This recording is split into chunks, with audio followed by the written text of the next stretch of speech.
The New York Knicks appear to be making shocking changes to the lineup next season in a move that we've never seen Tom Thibodeau do before, and we are going to break all that down as it does surround around players like Donte DiVincenzo and Julius Randle. So let's break it all down, guys. What's up? Welcome back to Knicks Digest. It's Chris here. Hope you like that little intro video. We're going to jump right into the video as we always do because there's been a lot of noise with the New York Knicks making a lineup change that we have never really seen Tom Thibodeau do, and we're going to have to break it all down. But before we get into that, are you trying to kick a bad habit to the curb? Because if so, then you have to check out Fume. Have you heard that the flavored air category is quickly becoming the leading alternative to vaping and smoking? It's a whole new movement towards better habits, led by the sponsor of today's video, Fume. Fume has a lot of delicious flavors to choose from crisp mint to cinnamon hearts. They have a flavor just for you. And with flavored air, you can satisfy your oral fixation through a passive diffusion system that utilizes no electronics, no vapor, and no combustion. Fume has served over 300,000 customers, and you can be their next success story. So guys, for a limited time only, use our code DIGEST to get a free topper. It's the perfect accessory to your Fume device. Slip it onto the mouthpiece for a softer, warmer feel. It's chewable for those who love to fidget, and it's also reusable. So guys, head to tryfume.com. That is tryfum.com. And use code DIGEST or scan this QR code right here to get your free Fume topper when you order your Journey Pack today. So once again, that is tryfum.com. Use code DIGEST, free topper. It's a can't-miss situation. But let's get into the video. All right, let's talk some basketball now. The New York Knicks, they have been making a lot of good choices in this offseason, such as bringing in Mikal Bridges, bringing back OG Anunoby, adding depth like Cameron Payne and Keita Bates-Diop and Chuma Okeke if he makes the actual roster. There's been a lot of good decisions, but there is the glaring hole in the backup center position specifically. The Knicks have Mitchell Robinson. He's great, but we all know that he can deal with some injuries. And so the Knicks have Precious Achiuwa still, who I think will be the backup center mainly. They also have Jericho Sims grinding it out, but as I've said many times before, the Knicks view him as more of a third string than anything else.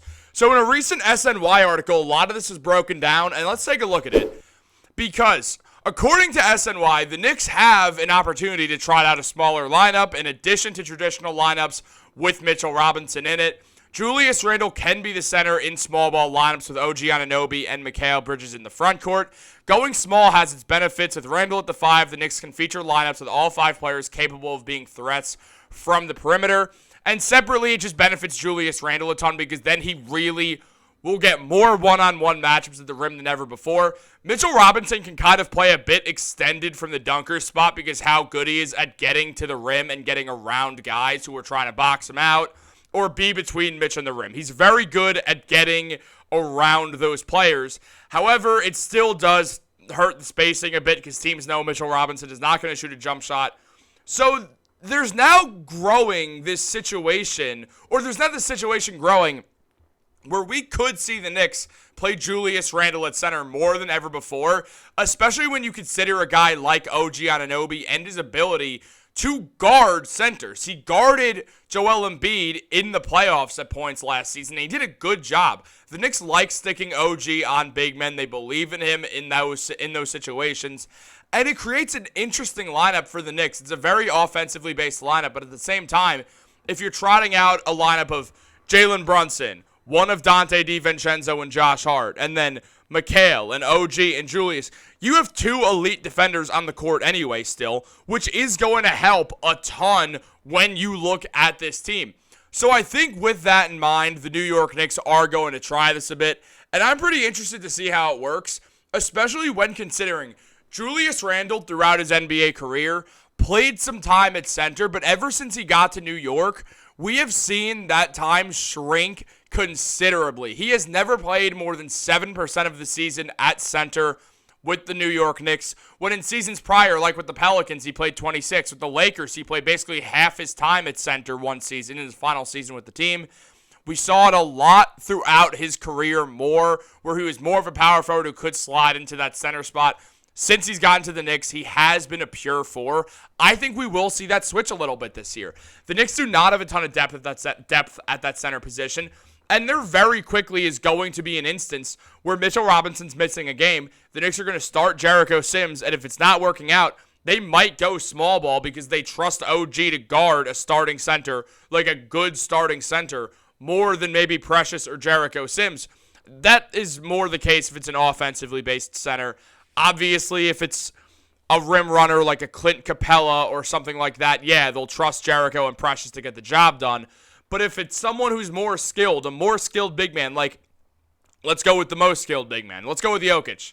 If Mitch is out in a game like that, they're not going to trust Sims or Achua to guard him. They would rather have OG guard him, which I honestly agree with because how good OG is at guarding the 2 through the 5. He can even guard point guards also, but those quicker guys are really the one thing that can get past Anunoby, and that's why having Mikal Bridges is so huge because he kind of stops that from being a thing, as Mikal's good at guarding quick guards. So it all does kind of work out favorably where the Knicks can actually pull this off, and the article continues to break this down, mentioning that the Knicks have a priority of searching out the corners. They finished in the top 4 in the corner 3 attempts the past 2 seasons. I'm butchering reading this right now. Wow.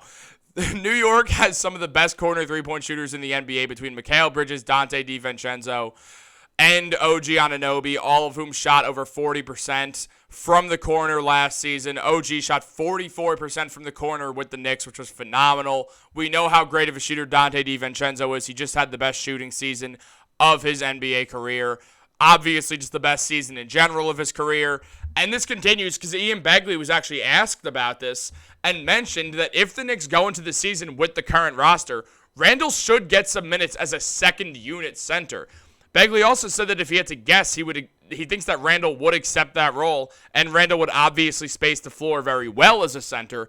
So Ian Begley does believe this is something that could likely happen, that we could see the New York Knicks go into the season, and yeah, they have Mitch starting, but sometimes in that second unit, they'll move out a Randle and potentially the Nova Knicks type lineup where you go Brunson, DiVincenzo, Hart, Mikal, Randle. Yeah, it's a little small, but it could work. Small ball has shown to work in the NBA. Obviously, it feels like we've gone away from that a tiny bit since the era of the Houston Rockets and their 7 seconds or less with Mike D'Antoni and James Harden being James Harden. And then, obviously, the Warriors when they'd start Draymond at the 5. We know it can work, especially with a guy like Julius who's so strong, who can handle himself against centers. He's not some thin power forward. He can step up at center, and it's going to be very hard for people to move through him, which gives you the flexibility to do this. I'm really interested to seeing the Knicks run this lineup. I hope they do. I think it would create such a dynamic offense for the team that would help literally every single player on the court because you can't double Randle. You got 4 guys who are going to shoot over 40% from 3 sitting on that perimeter waiting to get an open catch-and-shoot look that they'll all hit. Or you have Randle in one-on-one situations. You can manipulate all these matchups with screens. Brunson's so well at working screens that you use JB, you use Randle, setting him a hard screen. You get a switch. You have a guard on Randle. JB just throws the entry pass. They are going to wait and see for someone to dig in and create that double.